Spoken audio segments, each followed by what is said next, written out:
Jeffrey Epstein scandal, ये नाम सुनते ही दिमाग में कई बातें आती हैं, है ना। आज हम अमेरिका के इसी सबसे काले, सबसे गहरे राज की परतों को खोलने जा रहे हैं। ये कहानी सिर्फ एक आदमी की नहीं है, ये सत्ता, पैसे और धोखे की उस जाल की कहानी है जिसके तार दुनिया के सबसे पावरफुल लोगों से जुड़े थे। तो इस पूरी उलझी हुई कहानी को समझने के लिए हम इसे 5 हिस्सों में देखेंगे। सबसे पहले ये एप्स्टीन फाइल्स हैं क्या, फिर जानेंगे कि आखिर ये जेफरी एप्स्टीन था कौन। उसके बाद देखेंगे कि सत्ता और ब्लैकमेल का ये पूरा जाल कैसे काम करता था। हम ये भी समझेंगे कि सिस्टम कैसे फेल हुआ और आखिर में उसकी रहस्यमय मौत और उन सवालों पर बात करेंगे जिनके जवाब आज तक नहीं मिले। चलिए शुरू करते हैं सबसे पहले और सबसे ज़रूरी सवाल से। आखिर ये एप्स्टीन फाइल्स हैं क्या जिसके बारे में इतनी बातें हो रही हैं? सोचिए, एप्स्टीन फाइल्स एक तरह से इस पूरी साजिश का समझिए ब्लूप्रिंट है।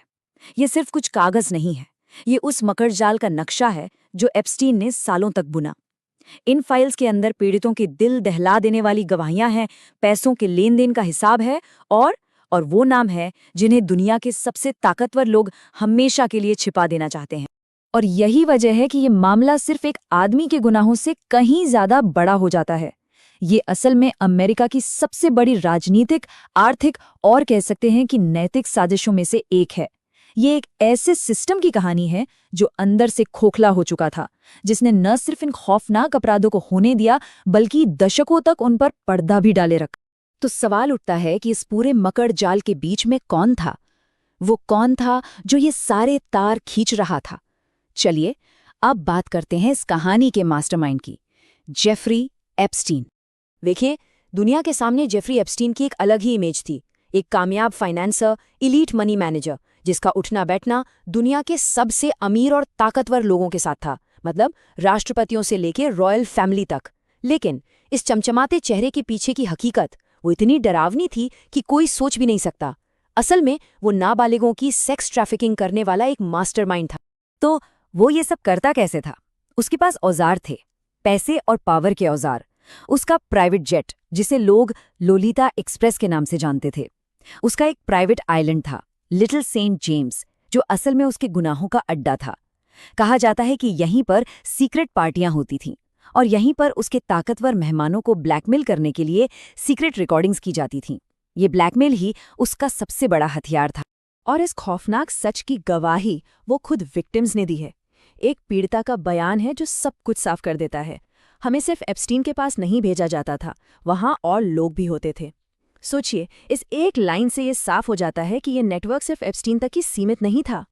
तो अब आते हैं इस कहानी के सबसे, कह सकते हैं सबसे विस्फोटक हिस्से पर। वो कौन लोग थे जो इस जाल में शामिल थे? कौन थे वो ताकतवर चेहरे? एप्स्टीन का नेटवर्क हर जगह फैला था। अमेरिका के पूर्व राष्ट्रपतियों से लेकर ब्रिटिश रॉयल फैमिली के मेंबर, बड़े बड़े अरबपति बिजनेसमैन, यूनिवर्सिटी के जाने माने लोग और यहाँ तक कि इंटेलिजेंस एजेंसियों से जुड़े लोगों के नाम भी इसमें आते हैं।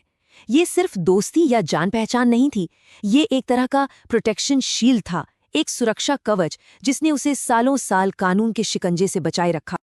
और मजे की बात यह है कि यही वो नाम है जिन्हें एप्स्टीन फाइल्स में सबसे ज्यादा छिपाने की कोशिश की गई है। जब भी डॉक्यूमेंट सामने आते हैं, इन नामों पर काली स्याही पोत दी जाती है, उन्हें रिडैक्ट कर दिया जाता है। तो सबसे बड़ा सवाल यही उठता है कि आखिर किसे बचाया जा रहा है?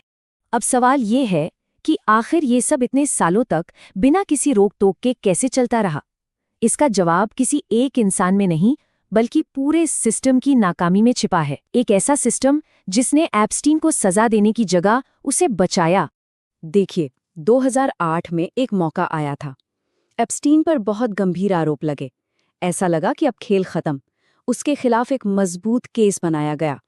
लेकिन फिर कुछ ऐसा हुआ जिसकी किसी को उम्मीद नहीं थी। एक सीक्रेट प्ली डील, एक गुप्त समझौता कर लिया गया। और उस डील का नतीजा सिर्फ 13 महीने। सोचिए, दर्जनों लड़कियों के साथ यौन शोषण के आरोपों के बदले में सिर्फ 13 महीने की सजा। और ये कोई आम सजा भी नहीं थी। उसे दिन में जेल से बाहर निकलकर अपने ऑफिस जाने की भी इजाजत थी। ये तो न्याय के नाम पर एक मजाक था। इसीलिए इस डील को आज भी अमेरिका की सबसे संदिग्ध प्ली डील कहा जाता है। ज्यादातर लोगों का यही मानना है कि ये डील एप्स्टीन को बचाने के लिए नहीं बल्कि उन बड़े बड़े नामों को बचाने के लिए की गई थी जिनके राज एप्स्टीन के पास थे।